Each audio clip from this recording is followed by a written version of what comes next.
এই বৃষ্টি ওয়েদারে সকাল থেকে ঘরে বসে থাকতে আর ভালো লাগছিল না। সে সকাল থেকে বৃষ্টি হয়ে চলেছে, থামার আর নাম নেই। কতক্ষণ বা আর ঘরে এরকম করে শুয়ে বসে থাকবো? তাই এই বোরিং ভাবটা কাটানোর জন্য আমি একটু ছাদে যাই। চলো, আমি এখন ছাদে চলে এসেছি, আর তোমরা দেখো যে কি পরিমাণে বৃষ্টিটা পড়ছে। এইবার মনে হয় তপনে বন্যা হতে চলেছে গাইস, যে নিম্নচাপ শুরু হয়ে গেছে।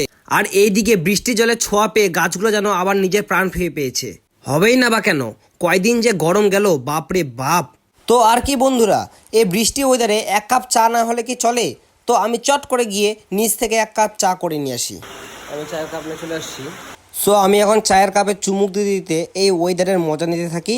আর তোমরাও চ্যানেলটিকে সাবস্ক্রাইব করে দাও গাইস, চ্যানেলটিকে সাবস্ক্রাইব করে দাও। তুমি বৃষ্টি চেয়েছো বলে কত মেঘের ভেঙেছি মন, আমি নিজে